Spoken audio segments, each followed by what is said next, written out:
All right, Brett, man, excited, pumped up to talk about your journey. First and foremost, what were a couple of the key reasons why you jumped into the Warrior Dad experience?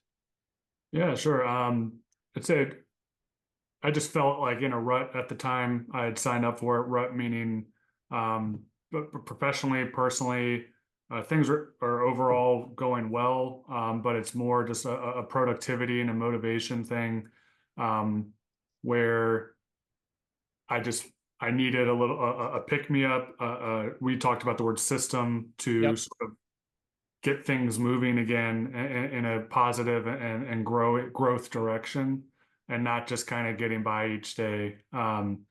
And Warrior Dad specifically in this program, it wasn't just like one thing. Oh, we're going to work on your, cleaning up your work schedule or Right. your.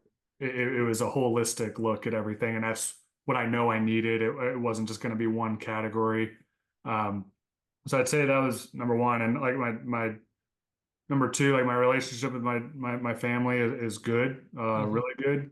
But I think there's just you talk about the legacy and being legendary. Like there is a lot of room for growth and improvement there as well, and wanting to kind of set the example for my kids and kind of move forward in that direction too.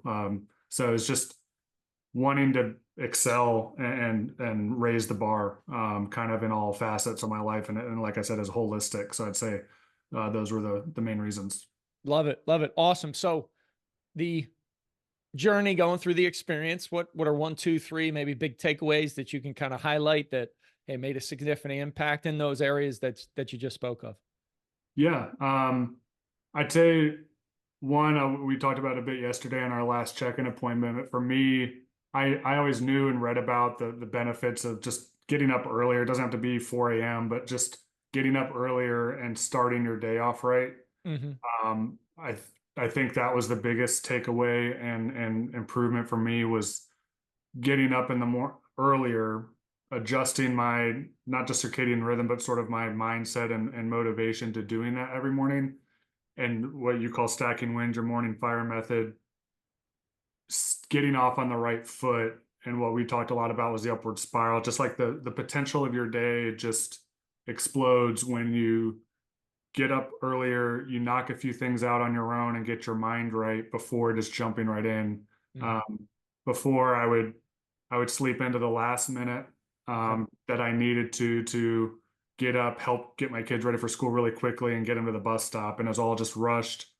I was just again kind of getting by, and now I got to jump right into work after doing that, and your mindset's not there, you're not prepared, and so I think the biggest was just that upward spiral with the morning routine and the morning system, the morning fire method was number one. I think number two would be the um, you talk a lot about the subconscious Hmm. mind and a lot of things we do or don't do, how it affects your subconscious sort of motivation, and one being sort of like the positive wolf Yep.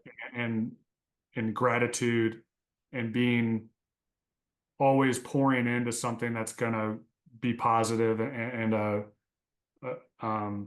progress for you, and not letting the negative or obstacles kind of beat you down and prevent you from moving forward. I think that had a lot to do with the rut I described earlier. Was just Okay. that subconscious. I didn't even know it was happening to me, but it's like it's the subconscious. I just had all these limiting beliefs and reasons not to pursue things or do things, and this sort of flipped a switch, Mm. on the mindset piece.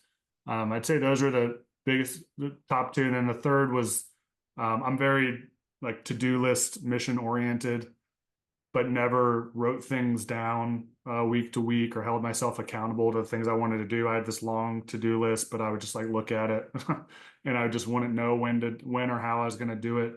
And I think the third thing was the weekly um, mission log, and like I am going to do these things this week. Right. And there were several weeks I didn't do all of them, but I would do two out of three, say, and two out of three is better than zero. Mhm. And then the accountability and lessons learned of why didn't I do the third one? What happened? How can I change that next week? So is that feedback loop, setting missions, accomplishment, feedback loop when you didn't. Your big example for that was part of the Navy person you talked to, and I'm a Mhm. former Navy pilot. I know exactly what you're talking about with the debrief, Yep. and doing that debrief and that self accountability motivated you for the next week. And it really puts things into perspective, and you're not just getting by reacting to things all week. You're on the attack, and being more proactive when you can take a step back and look at your week and productivity or lack thereof, and make changes. So. Yep. So true. I do have to call out just on the missions. I know you had something that you delayed on for multiple. Can you share a little bit about that story just real quick? Yeah, of the missions through the 10 weeks, the one I love talking about is I just mentioned I'm a former Navy pilot. I flew helicopters and did all my paperwork and stuff when I was in to pretty much maintain my flying status as long as I want, as long as I'm medically qualified. Mm-hmm. But you have to do a periodic medical evaluation with the FAA in order to fly, even just recreationally, outside the Navy. And I always said after getting out of the Navy, I would continue that. And I've always, pilots love to keep flying. I want to keep flying. Um, and that was one of the things on my to-do list literally for 5 years. It's been on my list since getting out of the Navy to just maintain that. And I thought this medical certificate and application process, and then the appointment, and then the actual exam was all going to take just weeks and be held up. And it just, that was my limiting belief. I just didn't want to deal with it. Mm-hmm. I put it as one of my missions to start it. I knocked it out in half the time I thought the application was going to take. And then my mission for the next week was to actually do the exam or schedule it. They were available next week. And in a total lift of about 3 hours, I got something done that had been on my to-do list that will enable me to do this hobby that I've wanted to do for so long. Yep. That's been on my list for 5 years, just by writing it down and following up and holding myself accountable. So Love it.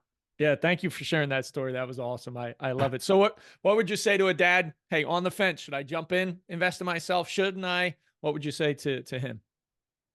I say you would jump in if you're feeling in a rut. Like I am. If there's something you just feel is holding you back, and or it's something just like you could be doing better, either professionally, personally, with your family, with yourself.